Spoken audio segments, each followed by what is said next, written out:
हमारे बीच में संत शिरोमणि गुरु रविदास महाराज आए, संत कबीर आए, बाबा साहब डॉक्टर अंबेडकर आए, ज्योतिबा फूले आए, पेरियार रामास्वामी नायकर आए, बाबा साहब आए, कांशीराम साहब आए। इन तमाम महापुरुषों की जयंतियां हम लोग हर साल मनाते हैं, इनको श्रद्धांजलि अर्पित करते हैं। लेकिन क्यों करते हैं, क्यों करते हैं हम इनको श्रद्धांजलि अर्पित? क्यों हम इनको बार बार नमन करते हैं? क्योंकि इन्होंने हमें उस योग्य बनाया कि जो शोषित समाज था, जो दबा कुचला समाज था, उसको सम्मान स्वाभिमान की लड़ाई लड़ना सिखाया इन्होंने। उनको नीचे से ऊपर उठा करके आत्मसम्मान के साथ जीना सिखाया। इसलिए हम इनको सम्मानित करते हैं। जैसे कि जब धार्मिक पाखंड में हमारा ये देश डूबा हुआ था, जहाँ पे शरीर को धोना, शरीर को गंगा में स्नान करना या नदी में स्नान करना पवित्रता की निशानी माना जा रहा था, ऐसे में संत कबीर कहते हैं, अरे मलमल धोए शरीर को, धोए न मन का मैल, और नहाए गंगा गोमती, और रहे बैल के बैल। ये संत कबीर दास जी कह रहे हैं। जब देश पाखंड में डूबा हुआ था, ऐसे में जिसने कभी औपचारिक शिक्षा नहीं ग्रहण की, कभी स्कूल नहीं गए, उन्होंने कहा कि अरे शरीर को धोने से क्या होगा, ये मन तो तेरा मैला ही है, तो चाहे कहीं भी नहा ले, तेरा मन गंदा है तो तू हमेशा गंदा ही रहेगा, तू कभी उच्च नहीं हो सकता। इसी प्रकार संत शिरोमणि गुरु रविदास महाराज अपनी बातों से, तमाम बातें जो हम लोगों के बीच में बातें कही, उसमें सबसे बड़ा प्रहार जाति व्यवस्था के ऊपर किया। जब कहा कि जात जात में जात है, जू केलन को पात, और रविदास मानुष जुड़ न सके जब तक जात में जात। चर्म मांस और रक्त का तन का बना आकार, अरे नजर पसारे देख लो सारा जगत चमार।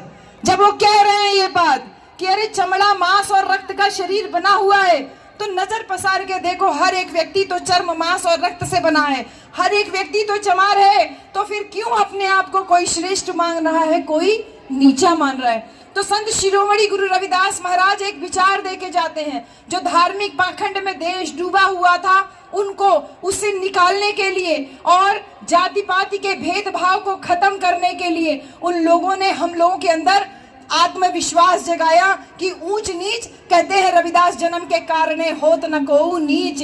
अरे रविदास ये जाति पाति का रोक करता है मनुष्य को नीच। ये रविदास जन्म के कारण कोई ऊंच नीच नहीं होता, ये तो नीच करती है ओछे कर्म की कीच। जो तुम्हारे गंदे कर्म है, बुरे कर्म है, इससे तुम नीचे बनते हो।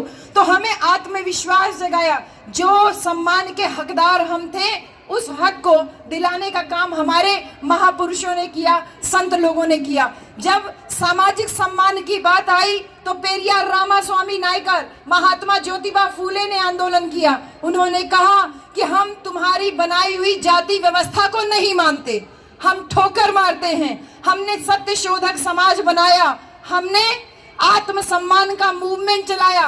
पेरियार रामास्वामी नायकर ने आपको हमको सम्मान दिलाने के लिए इस व्यवस्था के खिलाफ मोर्चा लिया। उसके बाद आते हैं बाबा साहब डॉक्टर भीमराव अंबेडकर।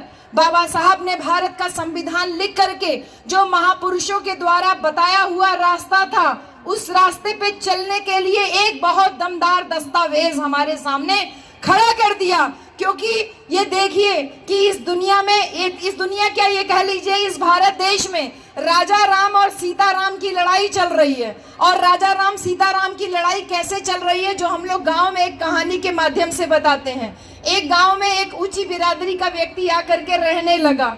उसने गांव की एक महिला से शादी कर ली, कथा वथा कह करके उसका परिवार चलने लगा, परिवार पालने लगा। फिर उसके बच्चे हो गए, 2 बच्चे हो गए, तो उसका परिवार चलना मुश्किल हो गया। उसने कथा कहने की फ्रीक्वेंसी थी वो जल्दी जल्दी कर दी कि ज्यादा से ज्यादा कथा कहूं जिससे कि ज्यादा पैसा मिले, मेरा परिवार चलता रहे। फिर उसके बाद जब बच्चे सयाने होने लगे तो उसका खर्चा चलना और मुश्किल हो गया।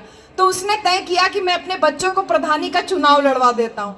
तो उसने अपने दोनों बच्चों को प्रधानी का चुनाव लड़वा दिया और रोजाना गांव वालों के बीच में जाके कहता, अरे ये राजा राम बहुत नालायक है, राजा राम कोई काम नहीं करता, मुझे एक गिलास पानी तक नहीं देता। देखो प्रधानी के चुनाव में सीताराम बढ़िया आदमी हो सकता है। बच्चे उसी के हैं दोनों, लेकिन अपने एक बच्चे के खिलाफ समाज में बोल रहा है। सब कहते हैं हाँ हाँ बेटा हो तो सीताराम जैसा, राजा राम जैसा बच्चा नहीं चाहिए। तो इस राजा राम और सीताराम की लड़ाई में सीताराम चुनाव जीत जाता है। अगर मैं आपसे पूछूं तो घी किसके घर की खिचड़ी में गिरा? शासन सत्ता किसके घर की खिचड़ी में आई, किसके घर के हिस्से में आई? उसी आदमी के घर के हिस्से में ना आई। 5 साल तक खाने पीने का इंतजाम बहुत अच्छा हो गया। 5 साल के बाद जब दोबारा प्रधानी का चुनाव आया, उसने फिर दोनों बच्चों को चुनाव में उतार दिया और अब से क्या कहने लगा, देखो सीताराम ने प्रधान रहते हुए ना तो हैंडपंप लगवाया, ना तो किसी को मकान दिलवाया, ना तो कोई सड़क बनवाई, तो कोई काम नहीं किया। सीताराम बहुत बेकार है। अब की बार राजा राम को चुनाव लड़ना चाहिए। जनता भोली भाली थी, जनता ने सोचा सही कह रहा है, तो इस बार राजा राम को चुनाव लड़वा दिया गया, राजा राम को जितवा दिया गया। तो फिर से पूछती हूँ, घी किसके घर की खिचड़ी में गिरा? उसी आदमी के घर की खिचड़ी में गिरा ना, यानी शासन सत्ता तो मेरे ही घर में रह गई।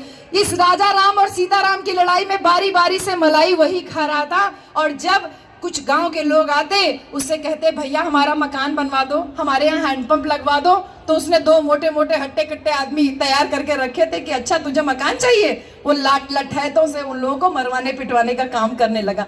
यही हमारे भारत देश के साथ में पिछले 75 साल से हो रहा है। हर बार चुनाव से पहले राजा राम आके कहते हैं कि सीताराम गड़बड़ है, सीताराम आकर के कहते हैं राजा राम गड़बड़ है। जनता भोली भाली थी, बारी बारी से राजा राम सीताराम की लड़ाई में पड़ रही थी, लेकिन इस राजा राम और सीताराम की लड़ाई में एक दिन आके कांशी राम खड़ा हो जाता है और कांशी राम कहता है कि बाबा के बच्चों के बगैर इस देश का शासन में चलने नहीं दूंगा।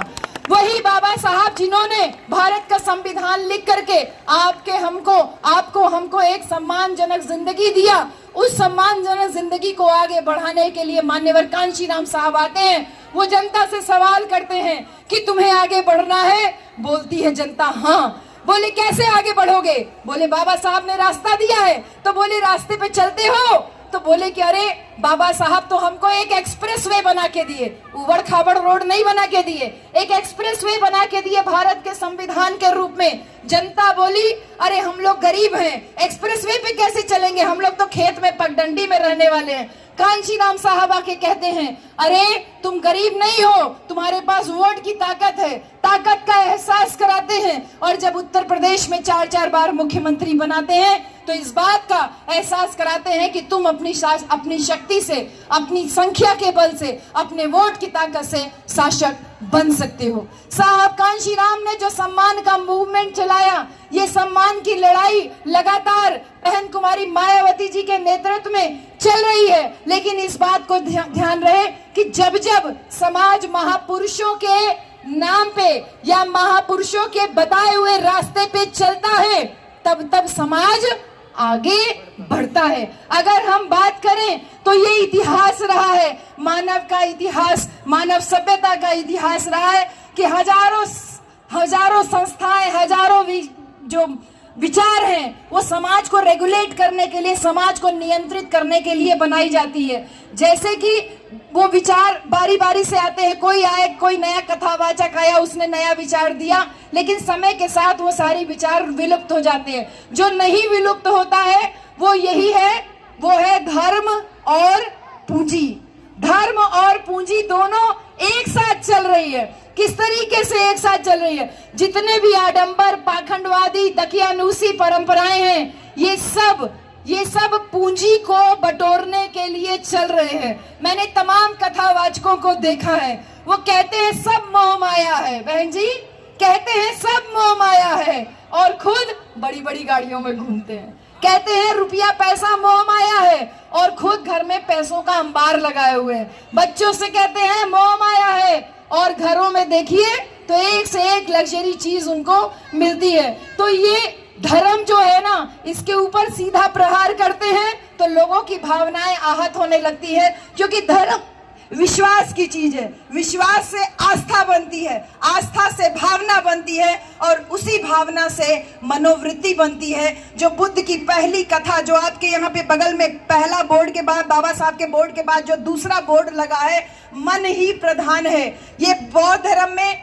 जो धम्मपद की पहली गाथा है वो यही कहती है, मनो पुंबंगमा धम्मा मनो सेठा मनोमया मन साचे पदुठेना भासती वा करोति वा ततो नम सुख मनवेति छाया वा अन पायनी। नहीं, यानी कि मन ही सारी बातों का अगुआ है, मन ही सारी बातों का प्रधान है। सारी बातें मन से ही शुरू होती हैं और मन से ही खत्म होती हैं।